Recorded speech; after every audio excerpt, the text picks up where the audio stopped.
Dimitar Pandilov Avramovski lindi në fshatin e Tresonqe në vitin 1899 dhe vdiqi në Shkup në vitin 1963. Ai është një nga themeluesit më të rëndësishëm të artit modern maqedonas dhe përfaqësuesi më i shquar impresionizmit.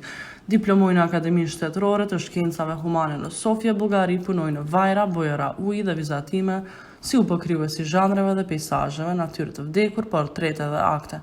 Fillimisht ai ndoqi akademizmi me përcaktime pak realiste dhe më vonë zgjodhi për impresionizëm me elementet e ekspresionizmit, në mendet me lëvizje veprimi. Në këtë frymë janë pikturuar veprat e tij më domethënëse, në të cilat mbizotërojnë portrealizmi, poetika e hapësirës, drita, qetësia, optimizmi i atmosferës, për Rrethullit 1925, Gratë në Korritje 1926, Akt 1928, Treni i Mallrave 1950, Vjeshta 1951, Korje 1954.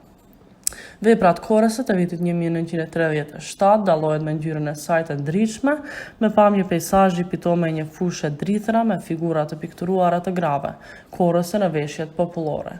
Lëvizjet janë të vendosura, të shkurtra dhe të dendura pranë njëra tjetrës në formën e presjeve dhe copëzave që krijojnë një shkrirje vizuale të ngjyrës dhe modulimit të formave të njohura. Paqëndrueshmëria e peizazhit, dridhja e tij, ulërima e grurit, puna e palodhur e korrësve dhe lëvizjet e tyre të shpejta dorëzohen mirë në këtë punë të rëndësishme të Pandilovit.